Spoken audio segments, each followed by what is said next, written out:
Bueno, seguimos en la hora de Maquiavelo versión online y estábamos con Juan Dabusti de Atos Origin, una empresa de software de origen francés. El hombre, por supuesto, como ya le había explicado, es economista y estamos hablando de cómo es esta Argentina rara, en donde todo el mundo, todos sabemos que la inflación es del 30%, 25% como mínimo. Y sin embargo, oficialmente el gobierno va y dice, no, es de 10. Y agarra a los consultores, a los economistas que salen a calcular otros índices y les pone multas. Es una cosa muy rara. Entonces yo le había preguntado en el programa cómo explicarle a un empresario francés en su casa matriz, que supongo que estará en París. En la Argentina hay 30% de inflación, pero dicen oficialmente 10%. En la Argentina se dan aumentos de sueldo del 30%. Y nosotros, no sé, ¿pueden trasladar a los precios? No, realmente eso no se puede dar. De hecho, hay implícitamente, nosotros negociamos con grandes empresas y nuestro mercado es un mercado de competencia perfecta, porque si vos vas y subís su precio un 30%, claramente el comprador tiene la alternativa de llamarte a la licitación tu servicio. Si bien no lo puede modificar en el corto plazo, en 6 meses vos podés instalar cualquier sistema de gestión en cualquier compañía, entonces tenés que ser competitivo. Entonces para eso tenés que trabajar bajo otro contexto, tenés que manejar la hipótesis de que tenés una inflación del 30%, más allá de la explicación, que en última instancia la explicación te miran como un caso raro, porque viste que Samuelson decía que había 4 economías, países desarrollados, subdesarrollados, Japón y Argentina. Por claro. eso, lo decía Samuelson. Japón, que no se entiende cómo un montón de piedras logran ser un país tan rico a pesar de todos los problemas que tuvo, y la Argentina nadie entendía cómo un país tan rico puede ser tan atrasado en muchos Lo que te miran aspectos. es la rentabilidad en última instancia. Si vos das rentabilidad positiva y vos podés administrar el contexto, los argentinos estamos acostumbrados en algún aspecto a manejar las crisis, te dan el waiver para continuar. Pero siempre está la discusión de cuándo desinvertimos o no de la Argentina. Esa es realmente una pregunta. Claro, esa es la pregunta. Sí. A la luz de un mercado como el brasilero, que crece, las potencialidades de Brasil, que se está transformando en investment grade, es muchas veces muy difícil de gerenciar. Pero bueno, vos tenés que administrar ese contexto. Lo que tenés que hacer es ver las ventajas competitivas, tenés que trabajar como miembro de una cámara tratando de que, por ejemplo, la ley de software que te da beneficios impositivos para exportar servicios se pueda mantener más allá del 2013. Tenés que trabajar también sentándote a negociar tus precios con las empresas grandes, que son un poco las que nos contratan a nosotros cada 6 meses, manejando hipótesis. Vos no vas a manejar una hipótesis del 30% porque no te la van a convalidar porque les estás afectando el margen directamente a ellos. Y después tenés que trabajar muchísimo en la formación de recursos, porque hoy por hoy, además del problema de la inflación, se está dando que el mercado laboral del sector informático tiene más de 50.000 posiciones abiertas. Entonces, la forma de... Tiene más de 50.000 posiciones abiertas. Eso significa gente que no está capacitada, que no se la encuentra en el mercado. Que no se la encuentra en el mercado, o generamos desde el punto de vista de la educación en universidades públicas y privadas posiciones para no cubrir la demanda de trabajo. Eso es una lástima, porque si nosotros tuviéramos un trabajo conjunto entre la educación pública y privada y las empresas, se podría trabajar tratando de sacar de niveles de pobreza a mucha gente que podría por lo menos ir incorporándose lentamente al mercado laboral, que eso es la clave. Perdóname que vuelva atrás con esto que comentábamos en el programa, que la cultura del trabajo en Argentina, gracias a tantos planes, está desapareciendo. Hay tipos que tienen 5 hijos, entre los 5 hijos saca tranquilamente 2.500 pesos entre la asignación universal por hijo, un plan por acá, otro plan por allá, tranquilamente, sin trabajar, sin mover un dedo. Hoy una familia puede hacerse de unos 5 o 6.000 pesos por mes, sin trabajar. A lo sumo le pedirán que vaya a un acto. El problema no son solamente los planes, sino la educación, porque vos analizás muy microeconómicamente, hablás del sector agropecuario y está con un nivel de tecnificación de altísimo nivel. Entonces la gente que trabajaba en el sector agropecuario no está en condiciones, por ejemplo, de manejar una cosechadora, porque es una cosechadora totalmente computarizada, entonces necesita una formación adicional. Entonces, lo que se ha trabajado poco en la Argentina es la formación de carreras duras. Hoy vos hablás con cualquier empresa multinacional e ingenieros de sistemas, de petróleo, en cualquier industria no se consiguen. Entonces me parece que el foco tiene que venir en eso, en el incentivo a la educación, en incentivo para que las empresas incorporen mano de obra joven, que es un poco donde está el desempleo, y además planes de formación de herramientas básicas, que es lo que te permitiría mejorar un poco, no solamente la pirámide en términos de poder incorporar gente que te va a demandar un menor salario, sino también ir manejando esta gran rotación que hay en una industria como nosotros, que es la de servicios informáticos. Claro, sé que tenés gente, más allá de que tenga cultura o no cultura de trabajo, no sé, habría que comparar si el argentino es más laburador que el chileno, por ejemplo. Tenés, se me ocurre, los salarios en dólares más altos de América Latina, por lejos. No, todavía estamos más bajos que Brasil y que Chile, somos más competitivos, ¿sabes? Porque ahí tenés que considerar también que, por ejemplo, Brasil, si bien no ha tenido inflación, tiene una carga laboral de casi el 90%. Y en Argentina es más alta que la Argentina todavía. Entonces todavía somos más económicos que Brasil. Pero, por ejemplo, si vos querés exportar servicios informáticos a Brasil, no hay un acuerdo de tributación. Entonces tenés que pagar un withholding tax del orden del 35%. Entonces eso te hace perder la competitividad. ¿Y para el Mercosur para qué se hizo? ¿No era justamente para eso?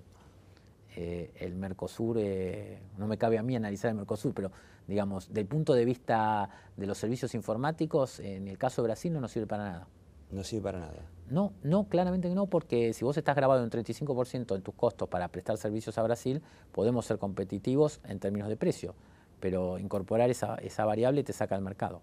No así en Estados Unidos, donde todavía el mercado argentino te da una ventaja de ser un 50% más baratos que los americanos, lo cual... O sea que los sueldos de los empleados argentinos todavía son más bajos que los norteamericanos. Sí, podés prestar servicios a Europa y a Estados Unidos, sí. Pero, por ejemplo, con España hoy estamos perdiendo la competitividad, porque se conjuga el desempleo de España y los menores salarios de zonas no cercanas a Madrid, sino los alrededores de España, lo cual hace que con tu incremento de salarios del orden del 25-30% que se está dando en toda la industria. Y todos los años. Sí.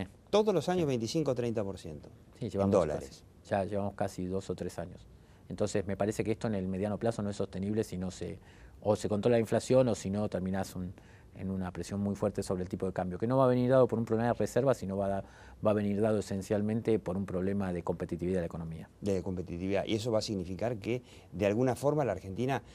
Los sueldos no se pueden bajar, eso ya quedó demostrado en el 2001, que los sueldos son sacrosantos e intocables. Si la oferta laboral es a una devaluación, o forzosamente se va a tener que ir a eso. De hecho se está dando en los servicios que tenés subsidios, en todos los servicios que tienen que ver con transporte, energía y demás, para mejorar el salario real. Si no te dan beneficios desde el punto de vista de disminuir la carga laboral, estamos perdiendo la competitividad. Y el mercado argentino lo que estamos haciendo es exportar talentos, porque la gente más capacitada tiende a trabajar en otros países y nosotros estamos importando mano de obra muchas veces no calificada. Ahí. ¿Cómo ves, para terminar, sos economista, obviamente, no sos un experto en comunicación, pero cómo ves cuando pones un noticiero y ves que hay un conflicto gremial, hablan los sindicalistas? De los empresarios no llega nada. Los políticos no salen a defender la economía de mercado porque están demasiado preocupados por cómo se rechazan unos a otros para no juntarse. ¿Quién defiende digamos, el planteo, por ejemplo, que hiciste vos, o la visión que tuviste vos de cómo ser más competitivos, cómo lograr que en el exterior crean que la Argentina no es un país enloquecido y puedan venir a invertir como invirtieron alguna vez? ¿Cómo ves a los empresarios en ese rol? No, yo creo que hemos dejado un espacio importante de cara a lo que es la opinión pública, porque pareciera que defender ideas de mercado es hablar de la década del 90, la demonización de las economías liberales, digamos. Y no hay que olvidarse que, digamos, el capitalismo es la base de crecimiento de todos los países. No conozco países que no sean capitalistas que no hayan surgido. Y podemos hablar de incluso economías cerradas como la economía china, que está pegando un golpe de crecimiento del 9-10% y mejorando los niveles de empleo, la economía brasilera, que ha sacado 26 millones de pobres los últimos 10 años. Y los basamentos tienen que ver con una economía capitalista, con una inflación controlada, con un déficit fiscal acotado, y realmente creo que hemos dejado un espacio desde el punto de vista de poder defender las ideas que verdaderamente son las que generan el empleo, ¿no? ¿Y quién tiene que ocupar ese espacio? ¿Los empresarios mismos? Yo creo que los empresarios, las cámaras y los individuos, también con el voto, ¿no? Muchas veces. los individuos con el voto, ¿no? Siempre termino recordando una frase que dijo una vez Sergio Berestein de Poliarquía en una cena. Hizo un comparativo, creo que es la cuarta vez que lo voy a hacer el comparativo, pero no me voy a cansar de hacerlo, de el ARI de Lilita Carrió en el año 2003 y una elección que fue, creo que hace 2 o 3 años, en El Salvador, en Centroamérica, donde ganó un candidato de izquierda, Funes, se llama de apellido, no me acuerdo el nombre ahora, de Funes, el presidente de El Salvador, que es un hombre de izquierda, un guerrillero, ex guerrillero por supuesto, que está haciendo un gobierno de izquierda no chavista, o sea, muy parecido a Mujica en Uruguay o a lo que fue Bachelet en Chile, Lula en Brasil. Muy exitoso, además, y muy popular. Me decía, El Salvador es un país de 3 millones de habitantes, o sea, es la capital federal más o menos. Sí, que casualmente fue uno de los 3 países que Obama visitó. Que visitó justamente, y a un tipo, visitó a un ex guerrillero antes de no venir a Argentina. 100 millones de dólares invirtió, entre comillas, el partido de Funes para llevarlo al poder y, bueno, y hacer un recambio porque El Salvador gobernaba un partido de derecha, claramente de derecha. Lilita Carrió, con cierto éxito, ¿por qué no? Invirtió en el 2003 $400.000. $400.000. Una campaña presidencial para un país de 40 millones de habitantes, nada menos que la República Argentina, no sé, sexto, séptimo país del mundo por su tamaño. Sí, también sacó 15%, esto es lo que invierte la política en la Argentina cuando no está en el Estado. Y lo que decía Berestein es, si ustedes quieren algún día que haya política alternativa al gobierno, al partido político del gobierno, hay que empezar a ponerle un poquito de plata y de entusiasmo, ¿no?